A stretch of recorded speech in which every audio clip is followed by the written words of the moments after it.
Gods and goddesses in training. We're going into glowworm caves right now. This is going to be epic.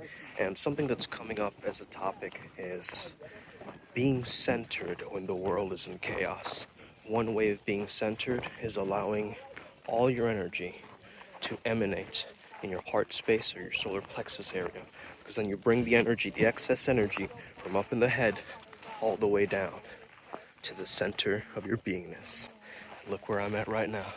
Isn't this like the meadow that you see in like dreams? Yep, I'm basically in that meadow right now, okay? Right now, I feel like I'm going to be faced with a lot of internal things that I'm going to have to confront. And I understand that this journey is always constantly ever evolving, like ever evolving, you know what I mean? And every single time there seems to be some different adventure that we're going on. And this time we're going to connect to these caves. Caves are, of course, representative of your subconscious mind. So there might be different things in my psyche that show up that maybe I'm not willing to face, I'm not willing to see, but it is trust that will pull you through. Again, it's truth, consciousness, and bliss. As we move through this adventure, I want you to remain centered, and you can do this with your breath, so you can pull energy from centered through your feet, almost like you can imagine roots of a tree coming out of the bottom of your feet, connecting you to the earth. And at the same time, you can also imagine you have a tail. Very important visualization, actually. Like you have a dragon's tail or like a Godzilla tail behind you. And it can help you kind of maneuver better with your lower back's energy. And you can remain a lot more grounded. This is the groundedness downloads that I'm giving you guys in terms of the earth magic and the patience that we had to encounter to be here. We got flung here into this puppy farm and essentially, well, puppy ranch, you could say. And now it's all about tapping in today, going on this adventure, and remaining centered. That's one of the main things. Just taking your time, you know? Going on a trip on your favorite rocket ship, allowing yourself to really know yourself to the best degree. So, another way that you can feel centered is you can understand that everything is a mirror and a reflection of your own consciousness. So once you know that, you can maintain a really positive imagery and a really positive visualization or an imagination in your brain. For instance, if I had archangel wings right now, it would auto-correct my posture. If I imagined that from on the top of my spine, there's a helium balloon pulling me up, it would affect my posture. If I envisioned that I had a very interesting tailbone that comes and juts out on the sides, it would change the way that I change my stance and so forth. You guys are sensing this, so peacock feather, of course. Okay, so the energy of the peacock has been coming up for a lot of us, and this is just more proof. More proof. Shout out Krishna, shout out Sanat Kumara, shout out to the peacock angel, shout out to this energy, because this is the energy of my higher self, and it's all the 6 senses. All 5 senses, but you know, it being the 6th one, the consciousness itself. You guys know that these things don't just happen, right? These are all predestined. I once had a client who showed up in my office and he said, I know it's predestined to meet you. That kind of threw me off a little bit, but now I get it. I get what he was trying to teach me. It's already pre-written. We just have to tap into the right codes and right frequency to know our truth, who we really are, you know? Speak soon, guys. One of the things you want to learn on the spiritual path is that you want to make sure that you remain in solitude. Because if you're in solitude, you can then go inwards and really focus in on your own experience. Now, one of the ways to stay centered is to understand, again, the mirror principle, the mirror law. So what if these people were projections of my mind and I was relying upon them subconsciously to get me through this journey? Because, well, that's true, I am. But at the same time, I'm remaining present to each step of my journey. As I have to step each thistle, each flower that's touching my skin, each crevice and crack of the ground, I'm engaging with it, weaving with it, right? And coming out of the other side with the elixir of life. So this is the hero's journey mentality. If you've ever heard of Joseph Campbell, man with 1,000 faces, this is that shapeshifter energy. And your etheric body actually has many different shapes that it can take on. As you go through many levels of your spiritual awakening, you can change the shape, the self-image, the swamurti of your aura. And we can help you do this at Primal Sutra, or you can go about this journey yourself, you know. But hey, we've been there. I've understood how to navigate these portals, man. And as a flow state shaman, a new age flow state shaman, neo shaman, you could say, I'm understanding how to make sense of things and understanding how I know, oh, little doggy. So this little dog came along with us. Interesting, very interesting character for sure. But yeah, another way that you can stay centered is to envision your thought that's really bothering you as an actual character in your mind. And you can imagine speaking to it. Now that sounds a little bit schizophrenic or a little bit strange. Why would you do that? Well, it's a process in psychology called externalization, okay? And with externalization, what you tend to do is you externalize, like a movie projector, outwards, right? You basically project outwards, right? From your mind internally outwards. So then you can see it better. You've labeled it. Now it's real. Now it's not this vague concept or this like abstract ideal. But now it's really something tangible that you can work with. Like if I said I have anxiety in my stomach and it looks like a giant seesaw, right? It kind of keeps shifting internally like this. Now with my will, my attention, and intention, I can move this energy. I learned this from Jason, the coach, Plasma Born 369. Very powerful. As I delved into his sessions, I understood the power of this, that just through attention, intention, and will alone, I can change my destiny.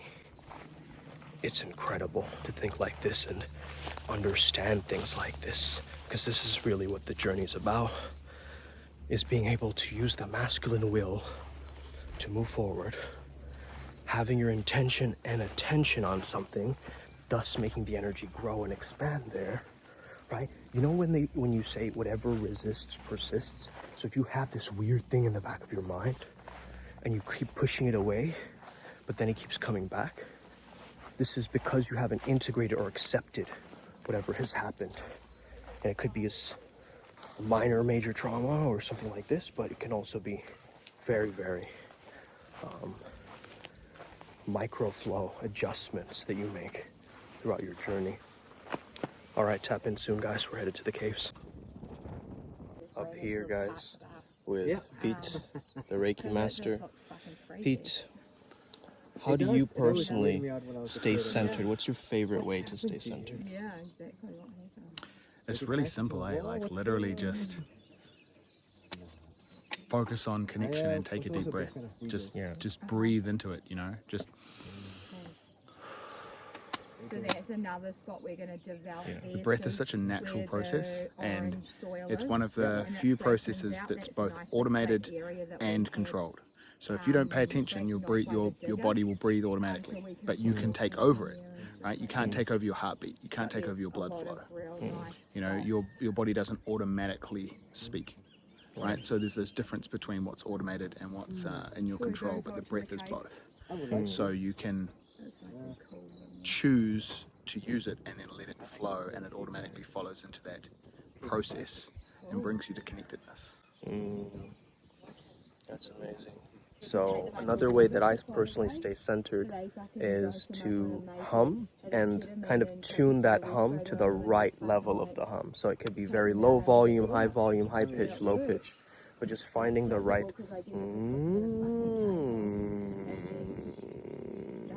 so like finding the right vibration, the vibratory experience, and allowing you to stay there. However, you know, man, society sometimes will judge people who do these practices. Let's say that you're getting rid of your anger and you're growling. Like, who's that dumbass growling like a dog? Like, you know? Oh, yeah, that yeah. projection of that. So The social construct of what is acceptable social behavior is such a leash designed to stop you from actually exploring yourself, your experience, your boundaries, what's comfortable for you. You know, it's like the entire concept of like clothing and nudity is it's not natural. But we've just been so conditioned to believe that someone not wearing clothes is unnatural. yeah, You weren't born with them on, man. You know? yeah. You won't, I mean, maybe you will die with them on, but it won't make a difference to you. Like the shame of the body and all of that stuff. Yeah, comes that's up. not connected. Definitely not. You Yeah. Yes, well, I do.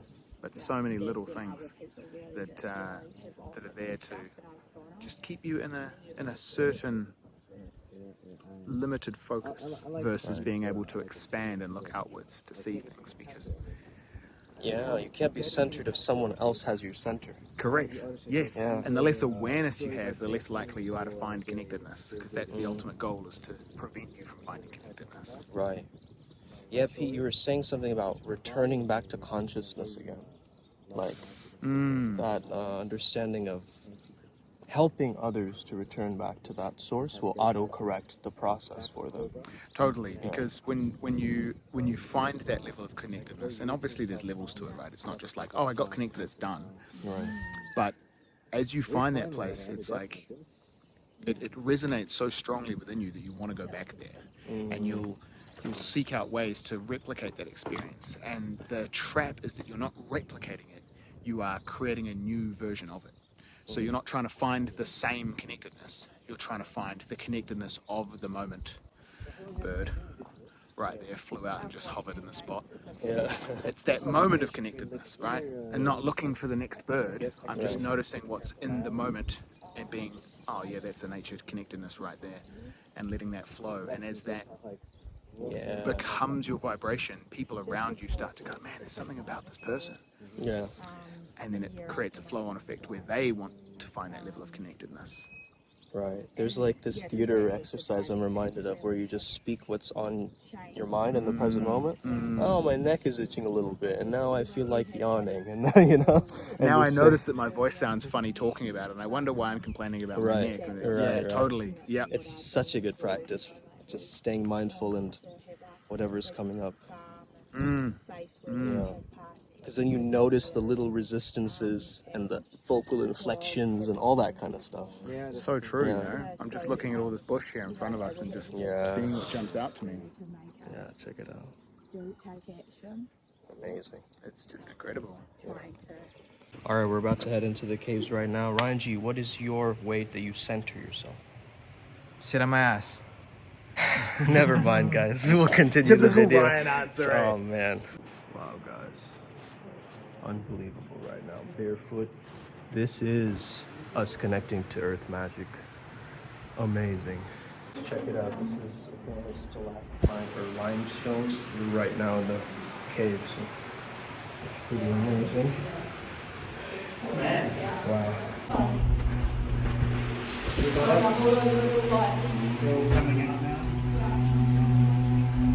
Whoa.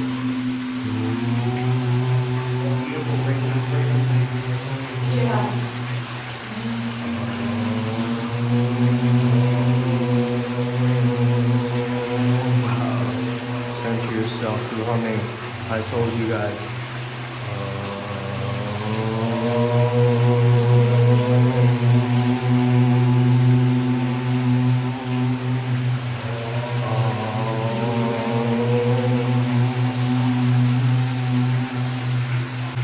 So as you notice, guys, these glowworms are feeling the vibration, and it's making them come alive. How amazing. How amazing indeed. This is real proof that frequency is the future. So guys, I just got this and look at this. Alright guys, so it's my first time going through a cave like this with the glowworms, and just felt very, very connected. And I think they were expecting us because, yeah, it was too bizarre. Underwater. Was underwater millions of years ago. Yeah, so the whole thing was underwater millions of years ago, and got this as an offering, which is very rare apparently. Usually people don't walk away here with souvenirs. However, perhaps due to our lineage, the connection to the Makara, yeah, the spirits here recognized there's some shift happening, and what took you so long? So, yeah guys, I think I'll end the video here today. I hope you have an incredible rest of your day, wherever you are, wherever it is you're tuning in from. May the flow be with you. Stay legendary. I'll see you in the astral. Whoa. Good thing we're wearing helmets. Guys, found this pine cone. If you don't know, the pine cone is very symbolic of the third eye, the Anya chakra. So this is another sign that this journey, this trek, has been legendary. Guys. Rufus, big man.